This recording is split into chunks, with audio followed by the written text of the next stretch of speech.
প্রিয় শিক্ষার্থীবৃন্দ, আমরা ধ্বনি বিপর্যয় নিয়ে আলোচনা করছিলাম। ধ্বনির পরিবর্তন নিয়ে আলোচনা করছিলাম। এখন আমরা সম্প্রকর্ষ বা স্বরলোপ এবং আরেকটি হলো স্বরসঙ্গতি এই দুটো টপিকস নিয়ে পরে আলোচনা করব। এই দুটো টপিকস আমি একসাথে করব। আর এই দুটো টপিকস ছাড়া এখন আমরা যে বিষয়টা নিয়ে আলোচনা করব সেটা হলো ধ্বনি বিপর্যয়। এখন শব্দের মধ্যে দুটি ব্যঞ্জনের পরস্পরের পরিবর্তন ঘটলে তাকে ধ্বনি বিপর্যয় বলে। বিপর্যয় জিনিসটা আমরা বুঝতেই পারছি। বিপর্যয় আসলে কখন হয়? বিপদে পড়লে বিপর্যয় হয়, বা কোনো জলোচ্ছ্বাস বা ঘূর্ণিঝড় আসলে কি হয়? ঘরবাড়ি একদম ভেঙে চুরে এলোমেলো হয়ে যায়। এই এই জাতীয় ক্ষেত্রে আমরা বিপর্যয় শব্দটা ব্যবহার করে থাকি। তো আমরা এখন উদাহরণ দেখব আসলে কি ধরনের বিপর্যয় এখানে ঘটছে। এখানে ধ্বনির বিপর্যয় ঘটবে। তো ইংরেজি বাক্স আমরা জানি। তো যেমন ইংরেজি বাকস থেকে বাংলা বাক্স না, বাকস থেকে বাংলা হচ্ছে বাসক। তো এখানে দন্তস্ব আগে উচ্চারিত হয়েছে এবং ক পরে উচ্চারিত হয়েছে। আবার এখানে জাপানি রিক্সা থেকে আমরা উচ্চারণ করি অনেক ক্ষেত্রে রিস্কা। তার মানে কি হয়েছে? দন্তেশ্বটা গেছে হচ্ছে কর জায়গায়, ক গেছে দন্তেশ্বয়ের জায়গায়। তার মানে আমরা দেখতে পাচ্ছি একটা উলটপালট ভাব। এই ধরনের উলটপালট ভাব থাকলে আপনারা সেটাকে বুঝে নেবেন যে সেখানে ধ্বনি বিপর্যয় ঘটেছে। যেমন পিশাচ থেকে পিচাস, চ গেছে আগে, তালবস্যা গেছে পরে। তাহলে পিচাস, লাভ থেকে ফাল, এটা খুবই গুরুত্বপূর্ণ একটি উদাহরণ, পরীক্ষায় প্রায়ই আসে যে লাভ থেকে ফাল কি ধরনের বিপর্যয়। এটা হবে হচ্ছে ধ্বনি বিপর্যয়। তারপরে সমীভবন জিনিসটা কি? শব্দ মধ্যস্থ দুটি ভিন্ন ধ্বনি একে অপরের প্রভাবে অল্প বিস্তর বা সমতা লাভ করে, এ ব্যাপারকে বলা হয় সমীভবন। যেমন জন্ম থেকে হলো জন্ম, মানে এই দন্তের পরে যে মটা ছিল এখানে সেটা ডবল হয়ে গেছে, ময়ম হয়ে গেছে। কাদনা থেকে এই দন্তের ন এখন ডাবল হয়ে গেছে কান্না, মানে শেষেরটা ডাবল হয়ে যাচ্ছে আমরা দেখতে পাচ্ছি, মানে যুক্ত আকারে চলে আসছে। এখানে ৯ ম ছিল, লাস্টে ছিল কি ম, সেই ম কি হয়েছে এখানে যুক্ত বর্ণ হয়ে গেছে, ময় ম হয়ে গেছে। এখানে কাদনা ছিল, তাহলে এখানে হয়ে গেছে কান্না। তার মানে আমরা দেখতে পাচ্ছি সমীভবনের যে বৈশিষ্ট্য সেটা এই লাস্টের যে আমাদের যে বর্ণটা থাকবে সেটা মানে দুইবার বা যুক্ত আকারে এখানে চলে আসবে। যেমন জন্ম থেকে ময় ম এখানে চলে আসলো, কাদনা থেকে নয় ন এখানে চলে আসলো। এখন আমরা আলোচনা করব প্রগ্রত সমীভবন। পূর্বধ্বনির প্রভাবে পরবর্তী ধ্বনির পরিবর্তন ঘটে, অর্থাৎ পূর্ববর্তী ধ্বনি পরবর্তী ধ্বনির মতো হয়, একে বলা হয় প্রগ্রত সমীভবন। যেমন চক্র থেকে চকক, পক্ষ থেকে পকক, পদ্ম থেকে পদ্ম, এটা গুরুত্বপূর্ণ একটি উদাহরণ। এই পদ্ম থেকে পদ্ম,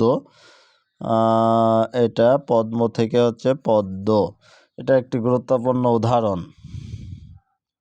লগ্ন থেকে লগন, তো এগুলো হলো প্রগ্রত। চক্র থেকে চকক, পক্ষ থেকে পকক, পদ্ম থেকে পদ্ম, লগ্ন থেকে লগন, এই উদাহরণগুলো একটু মনে রাখতে হবে।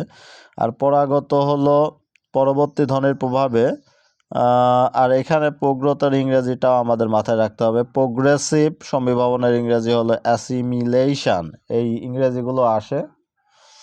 তাহলে সমীভবনের ইংরেজি হলো কি? অ্যাসিমিলেশন। প্রগ্রতর ইংরেজি হলো প্রোগ্রেসিভ, আর পরাগতর ইংরেজি হলো রিগ্রেসিভ।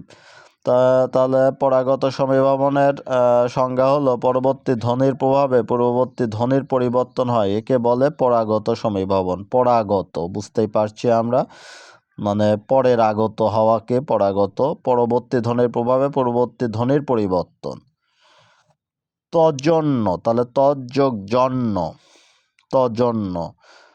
তজ্যোগ হিত, তদ্ধিত। উদ্যোগ মুখ, উন্মুখ। তো এখানে আমরা সব ক্ষেত্রে দেখতে পাচ্ছি যে একটি খণ্ডত্ব আছে। এরকম থাকলে সেটা আমরা ধরে নেব পরাগত। এরকম উদাহরণ যদি থাকে। আর অনন্য বা মিউচুয়াল সমীভবন। অনন্য সমীভবন হলো যখন পরস্পরের প্রভাবে দুটি ধ্বনি পরিবর্তন হয় তখন তাকে অনন্য সমীভবন বলে। যেমন সংস্কৃত সত্য, প্রাকৃত সত্য, সংস্কৃত বিদ্যা, প্রাকৃত বিদ্যা। তো এগুলো উদাহরণ আমাদের একটু পড়ে মনে রাখতে হবে, কারণ এটা ব্যতিক্রমধর্মী।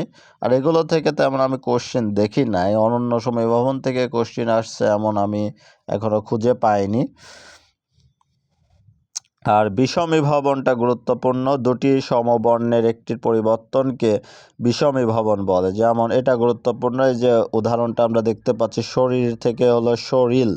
দুটো সমবর্ণের একটির পরিবর্তনকে, মানে দুটো সমবর্ণের একই রকম বর্ণের যদি একটি পরিবর্তন ঘটে তাহলে সেটা হবে বিষমীভবন। যেমন শরীর, দুটা র ছিল, তার থেকে লাস্টের রটা বাদ দিয়ে ল হয়ে গেল, তাহলে শরীল, এটা হলো বিষমীভবন। লাল থেকে নাল, মানে দুটাই ল, একাল ল, লাল ল ছিল, সেখান থেকে হয়ে গেল নাল। দ্বিত্ব ব্যঞ্জন বা ব্যঞ্জন দ্বিত্বা কখনো কখনো জোর দেওয়ার জন্য শব্দের অন্তর্গত ব্যঞ্জনের দ্বিত্ব উদাহরণ হয়, একে বলে দ্বিত্ব ব্যঞ্জন বা ব্যঞ্জন দ্বিত্বা। যেমন পাকা ছিল পাক্কা, আমরা কোনো কিছু কি যখন জোর করে বলতে চাই বা খুবই মানে জোর দিয়ে বলি তখন আমরা এই কথাগুলো বলে থাকি। যেমন পাকা থেকে পাক্কা, সকাল থেকে সকাল, মানে সকালকে আমরা যদি জোর দিয়ে বলতে চাই তাহলে ওটা হবে দ্বিত্ব ব্যঞ্জন। যেমন সকাল হয়ে গেছে, তো এটা হবে দ্বিত্ব ব্যঞ্জন। এখন আমরা যাব ব্যঞ্জন বিকৃতি।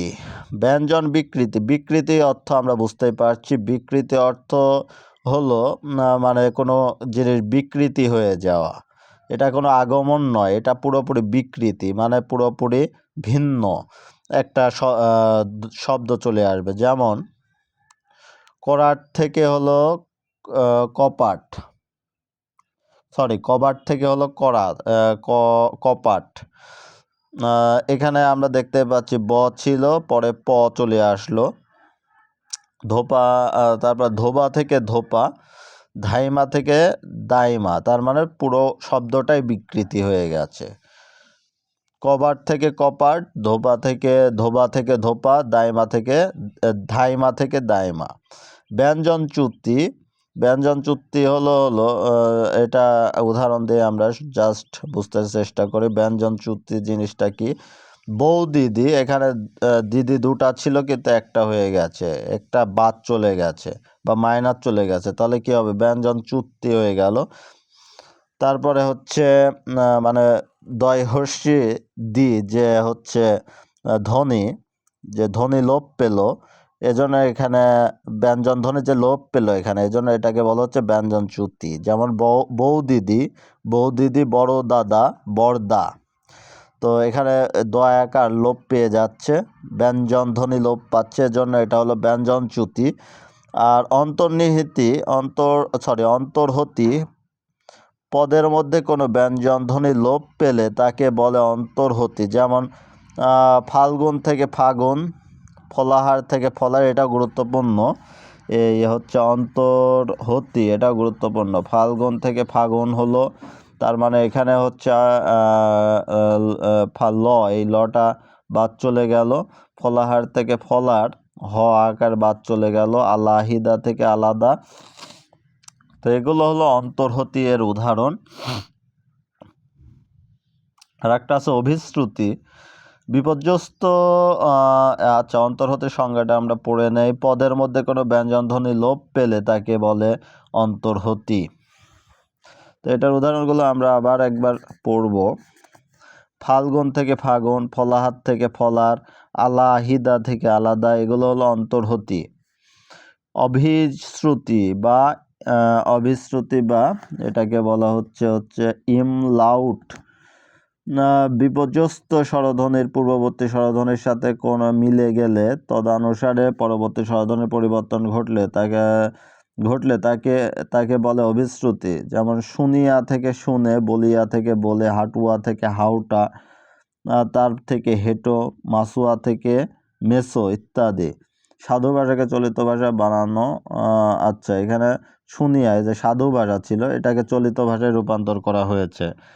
তারপর বলিয়া থেকে বলে, হাটুয়া থেকে হাউটা, মানে সাধু ভাষা থেকে যে চলিত ভাষা হচ্ছে এটাকে আমরা বলছি অভিশ্রুতি। তো এটা গুরুত্বপূর্ণ। আর হলো এখানে এগুলো গুরুত্বপূর্ণ আছে।